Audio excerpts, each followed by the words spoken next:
உலக தமிழர்களின் number 1 செய்தித்தளம் www.tamilvoice.com.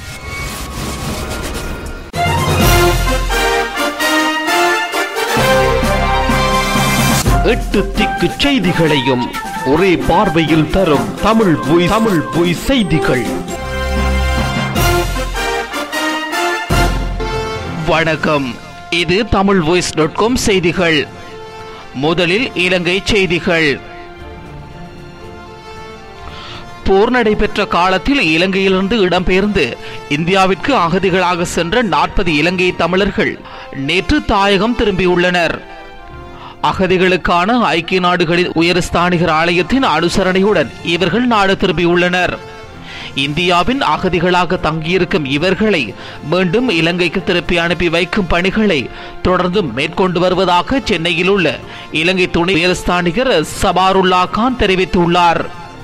இந்தியாவில் 80,000க்கும் மேற்பட்ட இலங்கை தமிழர்கள் அகதி முகாம்களில் வசித்து வருகின்றனர் என்பதும் குறிப்பிடத்தக்கது.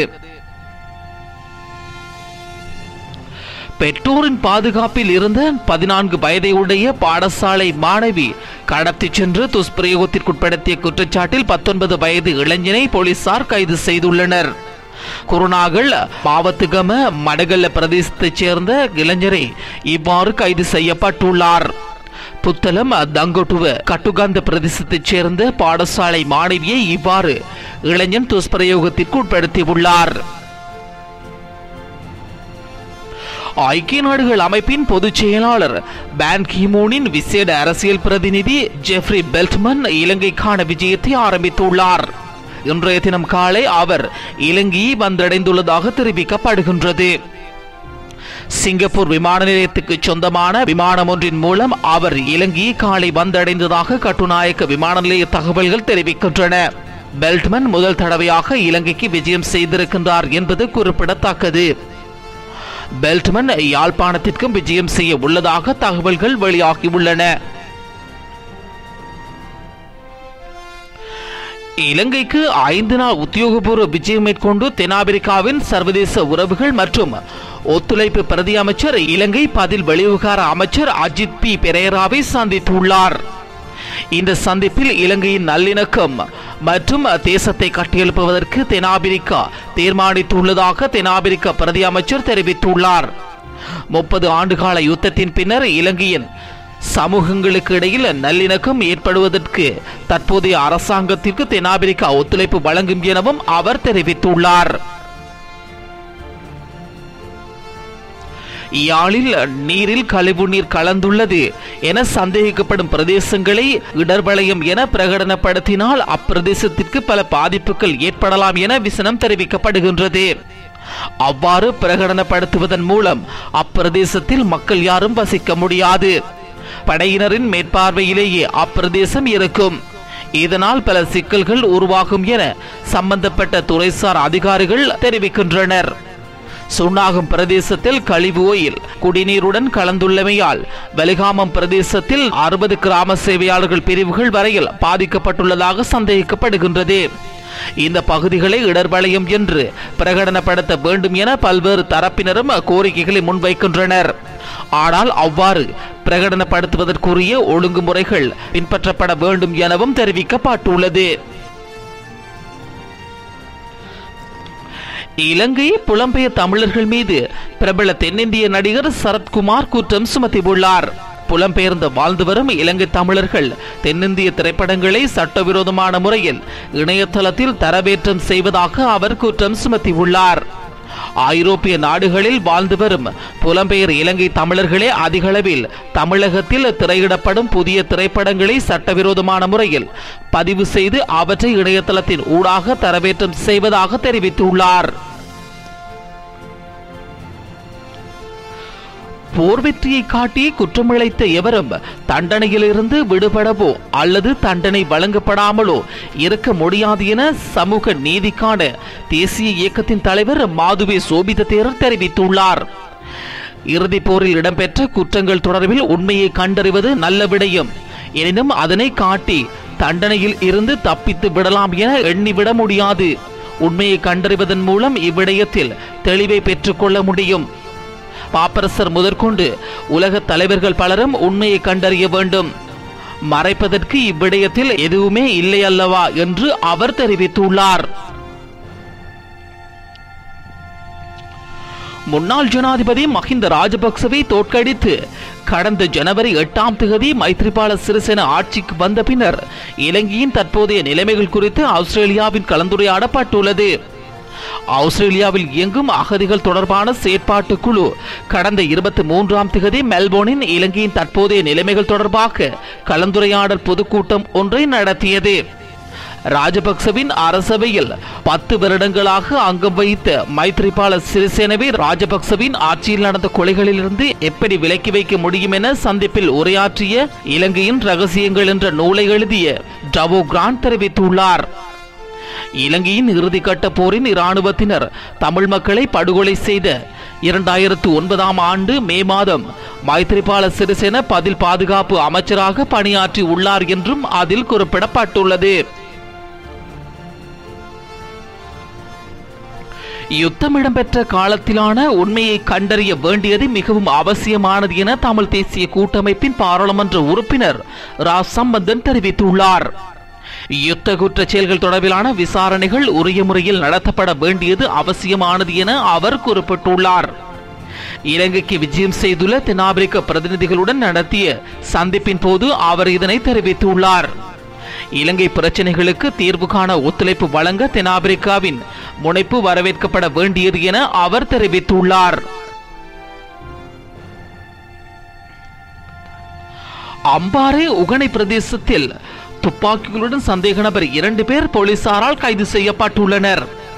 கைது செய்யப்பட்ட சந்தேக நபர்களிடமிருந்து இலங்கையில் தயாரிக்கப்படும் போர் 12 வகை துப்பாக்கி மற்றும் கட்டு துப்பாக்கிகளையும் போலீசார் கைப்பற்றியுள்ளனர். இலங்கைக்கு எதிரான போர்க்குற்ற விசாரணை அறிக்கையை உடனடியாக வெளியிடுமாறு கோரி பல அமைப்புகள் 4000க்கும் மேற்பட்ட மனுக்கள் மற்றும் மின்னஞ்சல்களை அனுப்பியுள்ளன. இருந்த போதிலும் ஐநா மனித உரிமை பேரவையின் தலைவர் ஜோகிம் ரஹர் அந்த கோரிக்கையை நிராகரித்துள்ளார்.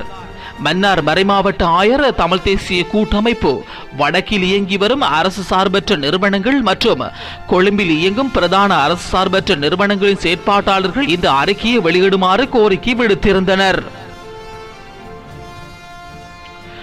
யுத்தத்தின் பின்னரான இலங்கையின் பொறுப்பு கூறும் பிரச்சனைகளை தீர்த்து வைப்பதில் தென்னாப்பிரிக்காவின் உண்மை மற்றும் நல்லிணக்க ஆணைக்குழுவிலிருந்து விளக்கம் பெற்றுக் கொள்வதற்கான முன்னெடுப்புகளை வெளிவிகார அமைச்சு மேற்கொண்டுள்ளது. வெள்ளையர்களின் இன ஒதுக்கல் ஆட்சி காலத்தின் போது இடம்பெற்ற மனித உரிமை மீறல்கள் பற்றி உண்மையை கண்டறிவதனால் நாட்டின் பகைமை மறைந்து நல்லிணக்கம் உருவாக்க உதவுவதற்கென தென்னாப்பிரிக்கா 1995இல் உண்மை மற்றும் நல்லிணக்க ஆணைக்குழுவை நிறுவியது. இலங்கை மற்றும் தென்னாப்பிரிக்க கருத்தாடல் களத்துக்கு சமாந்தரமாக தென்னாப்பிரிக்க பிரதி வெளிவிவகார மற்றும் ஒத்துழைப்பு பிரதி அமைச்சர் நெமெண்டியா பிரதி வெளிவிவகார அமைச்சர் அஜித் பெரேராவுடன் கடந்த வியாழனன்று பேச்சுவார்த்தை நடத்திய போதே இந்த விடயம் கலந்துரையாடப்பட்டுள்ளது. இலங்கையிலிருந்து சட்டவிரோதமான முறையில் மலேசியாவிற்கு கொண்டு செல்லப்படவிருந்த இறால்களுடன் ஒருவரை கட்டுநாயக்க சுங்க பிரிவினர் கைது செய்துள்ளனர். சுங்க பிரிவினரால் கைது செய்யப்பட்ட நபரிடமிருந்து 16,95,790 ரூபாய் பெறுமதியான இறால்கள் கைப்பற்றப்பட்டுள்ளன. கடந்த அரசாங்க ஆட்சி காலத்தில் இடம்பெற்ற ஊழல் மோசடிகள் தொடர்பில் குற்றப்புலனாய்வு பிரிவினரிடம் ஜேவிபி மாகாண சபை உறுப்பினர் வசந்த சமரசிங்க சாட்சியம் அளித்துள்ளார். குறிப்பாக முன்னாள் விளையாட்டுத்துறை அமைச்சர் மஹிந்தானந்த அழுத்கமகி மற்றும் பாராளுமன்ற உறுப்பினர் சச்சின்வாஸ் குணவர்தன ஆகியோர் தொடர்பில் வசந்த சமரசிங்க சாட்சியம் அளித்துள்ளார். குறித்த 2 பேரும் பாரியளவில் ஊழல் மோசடிகளில் ஈடுபட்டுள்ளதாகவும் சட்டவிரோத சொத்து குவிப்பில் ஈடுபட்டுள்ளதாகவும் வசந்த சமரசிங்க குற்றப்புலனாய்வு பிரிவு மற்றும் லஞ்ச ஊழல் தவிர்ப்பு ஆணைக்குழு ஆகியவற்றில் முறைப்பாடு செய்திருந்தார் என்பது குறிப்பிடத்தக்கது. பிரதமரின் வாசஸ்தலமான அலரி மாளிகையை சுற்றியுள்ள சுவரை அழகுபடுத்தும் வகையில் அங்கு வைக்கப்பட்டிருந்த பூந்தொட்டிகள் அனைத்தும் அகற்றப்பட்டுள்ளன. 2013ஆம் ஆண்டு இலங்கையில் நடைபெற்ற பொதுநலவாய மாநாட்டினை முன்னிட்டு கடந்த ஆட்சியாளர்களினால் இந்த பூந்தொட்டிகள் அமைக்கப்பட்டிருந்தன. அவற்றை பராமரிப்பதற்கான செலவு அதிகமாக காணப்படுவதன் காரணத்தினாலேயே இவை அனைத்தும் அகற்றப்படுவதாக பிரதமர் ஊடக செயலாளர் தெரிவித்துள்ளார். புதிய அரசாங்கம் பதவியேற்ற பின்னர் இலங்கையின் பணவீக்கம் 11 ஆண்டுகளில் மிக குறைந்த அளவை எட்டியுள்ளதாக அதிகாரப்பூர்வ தகவல்கள் தெரிவிக்கின்றன. அந்த வகையில் இலங்கையின் பிப்ரவரி மாத பணவீக்கமே இவ்வாறு மிக குறைந்த அளவை எட்டியுள்ளது. பணவீக்கத்தை அளவிடும் பிரதான சுட்டியான கொழும்பு நுகர்வோர் விலைச்சுட்டின்படி பிப்ரவரி மாத பணவீக்கம் 2.6% குறைந்திருக்கின்றது.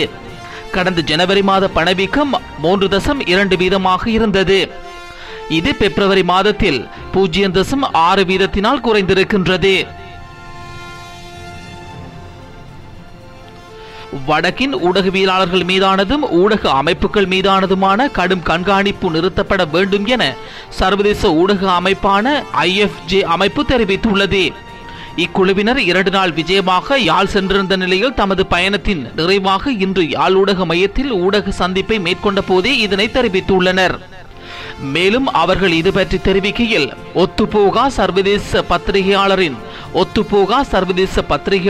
ஊடக கூட்டு குழுமம், சர்வதேச பிரசுர நிறுவனம், சர்வதேச வெளிப்படுத்து குழு மற்றும் சுதந்திர ஊடக இயக்கம் என்பவற்றை சர்வதேச ஊடக அமைப்பின் தூதுக்குழு பிரதிநிதித்துவப்படுத்தி இருந்தது.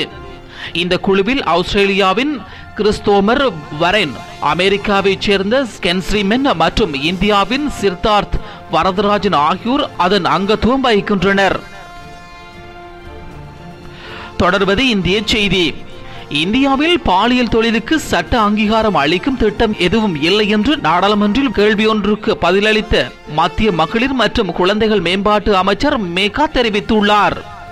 பாலியல் தொழிலுக்கு சட்ட அங்கீகாரம் அளிக்க திட்டமுள்ளதாக வெளியான சில உண்மையற்ற செய்திகள் குறித்து மக்களவையில் நேற்று கேள்வி எழுப்பப்பட்டது.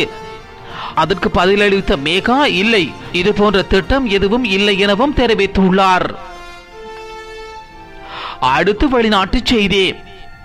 ரஷ்யாவின் முன்னாள் துணை பிரதமரும் எதிர்க்கட்சி தலைவருமான போரிஸ் நெம்சோவ் வெள்ளிக்கிழமை நள்ளிரவு மாஸ்கோவில் சுட்டுக் கொல்லப்பட்டுள்ளார். இவர் தற்போதைய அதிபர் விளாடிமிர் புதினின் தவிர எதிர்ப்பாளர் என்பது குறிப்பிடத்தக்கது. இத்துடன் tamilvoice.com செய்திகள் நிறைவுக்கு வருகின்றது. இந்த செய்திகளை விரிவாக வாசிக்க tamilvoice.com என்ற இணையதளத்தை பார்வையிடுங்கள். எமது அடுத்த செய்தியினை நாளை நீங்கள் கேட்கலாம்.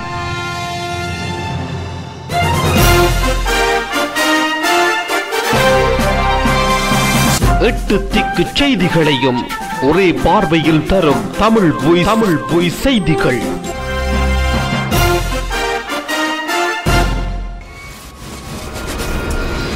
உலக தமிழர்களின் நம்பர் 1 செய்தித்தளம் www.tamilvoice.com